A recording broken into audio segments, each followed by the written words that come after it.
So they get to Ocala, and he builds. It took him 5 years just to get a little home built. He did some gardening, and he got a cow and a small pig that he traded for.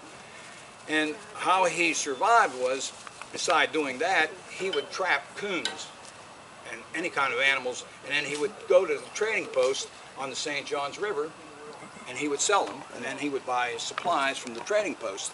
If you look in that book over there, I actually went to a trading post, and it's the one that's down in near the Everglades in Chokoloskee Island. If anybody, Everglades City.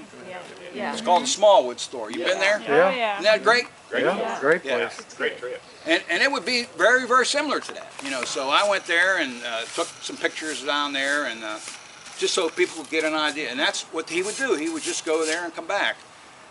All of a sudden one day, Tobias is out, and the guy comes up to him and he says, "Excuse me, fella," he says, "you know, there's a war on," and it was '63, and the Civil War was moving along pretty good, see? And one of the reasons that a lot of people moved from Georgia was either before or during, they were afraid of staying around, you know, to get hurt, their family would get hurt, so they came south. The other reason was, I forgot. No. No.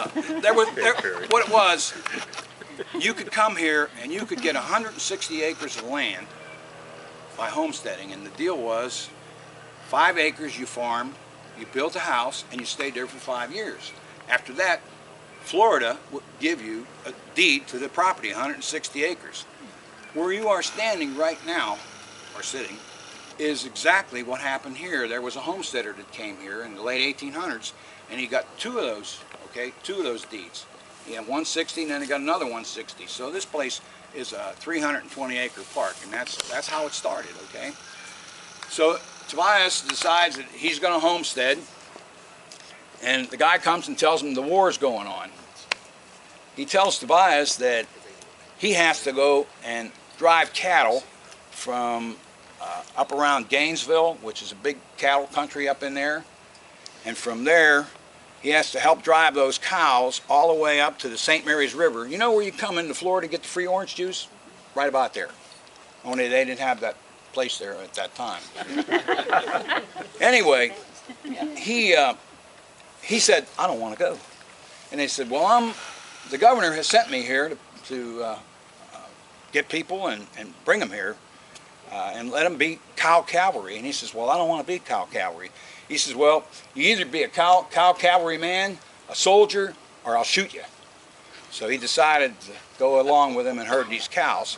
And they had a whole group of men that did that. And this is not fictitious, this is true. And they collected cows out in the woods that were left here by the Spanish. And they drove them all up into that St. Mary's River when you first come in. And then the Confederate soldiers came from Atlanta and up from South Carolina, where you folks are from, some of you. And that was how they fed the troops. So he finally gets done with that, and they sent him back to his homestead. And a few months later, he was approached again by another individual who told him he had to go and help build a fort in a place called Olustee. And Olustee is a famous Civil War battle. You know, the Confederates won that big battle, see? And his job was to go there and build this fort, cut logs so they could build a fort. And he went there, and after the battle he came back, and when he did come back, he found out that some of the rebels, Confederate soldiers that had deserted from the army, they took all of his cows and his animals. They burned his house down, took all the food, they took everything. They did leave his wife and son alone. So he decided he was never going to let that happen again, so he moves from the Ocala area all the way down the St. Johns River, and the St. Johns River kind of ends up around Cape Canaveral area, and he went down through there, and then he came over to Kissimmee, and that's where he started his next homestead. He built a house there, which was a lot nicer, and finally he went to the trading post one day, and he told the fellow at the trading post that he saw a lot of these wild cows out there. Would he be interested in buying them?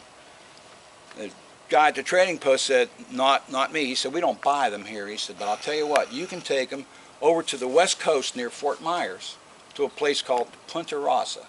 Anybody ever been to Punta Rasa? Yeah. Anybody ever gone on the bridge that's to Sanibel? Then you were on top of Punta Rasa, okay? Because that's where the toll bridge is. It's right underneath there.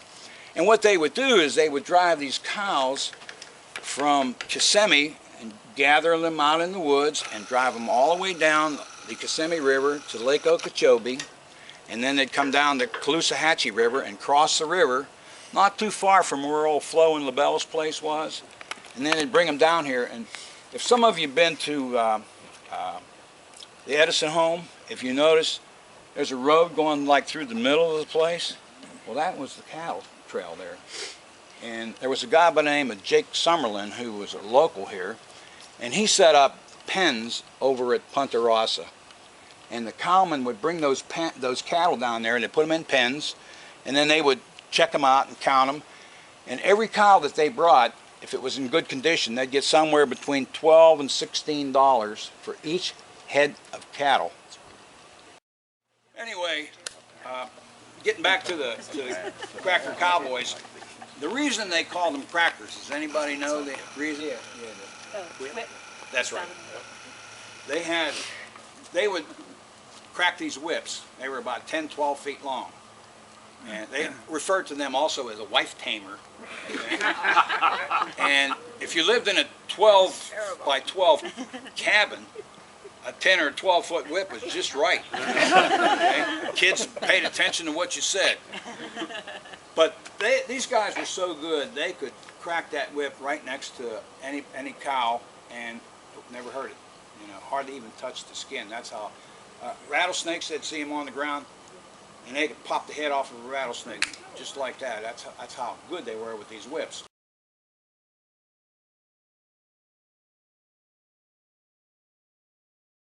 Who is this now? Oh, Meiselle was Florida's most talented cattle rustler. Everybody wanted him because he was so talented.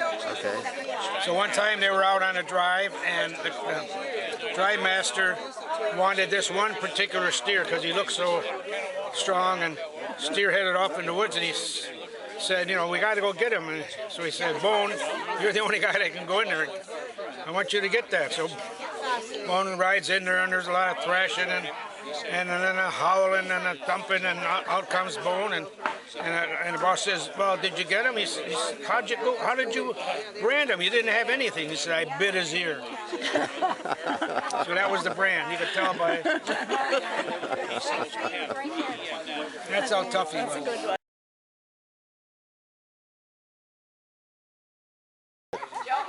What was it like working with this this gentleman here? Well, Vin. it's better. What I enjoyed about having Vinny with me all those years is I always knew that I'd have somebody that would be looking up to me. Very good. Very good. Oh,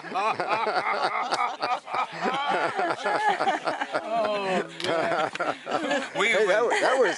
And he is right. You know, he said something, like 5 years we were together, and we got along better than some couples do, you know? I mean, seriously. I'd get down in the morning, he'd be down there with his jammies on, doing his routine, his exercise routine, you know?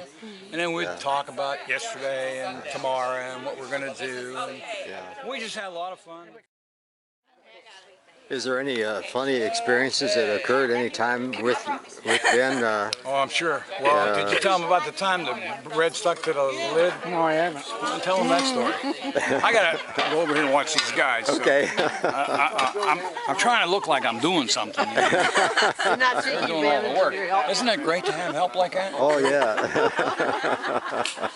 So what Stan likes to do is about 2/3 of the way through the baking program is to lift the hood so people can get pictures, because you know it's a nice looking product. Yeah. So this one time, he says, let's get, okay, it's 20 minutes, let's get a look. Then lift the cover. So I lift the cover, look down, there's nothing in it. Then the people start screaming, don't drop it, don't drop it. And it rose in so high it stuck to the top. So I got kind of nervous, and it fell on the table, and Stan said, "That's okay, we'll just cut off the crust and we'll still eat it."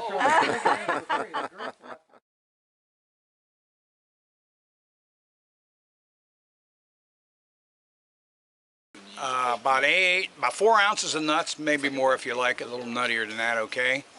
And what you do is you blend that in, or use a pastry blender into 1 box of cake mix. And I want to tell you something, it is not historic, but it is good. And people like it, and the reason that I do it is you can make this thing yourself, even if you don't have a Dutch oven, in a little casserole dish, in your toaster oven or anything, and get your favorite fruit. You can use berries, blackberries, you can use peaches, any fresh fruit that you have. And so the topping is just the nuts and the butter and this. And I make the topping a day or 2 ahead of time and throw it in the refrigerator. So when you want to bake something up for your dessert, you just go in the refrigerator and get the bag out, and put your fruit in the bottom of your casserole dish or whatever, 375 for about 30 minutes, and that's also on my blog if you're interested. But that little cake mix, it just does the job, and the guy taught me that a few years ago. The Scots do a lot of that kind of stuff, and if I didn't tell you, you probably wouldn't have remembered or even know about it, but it's very simple.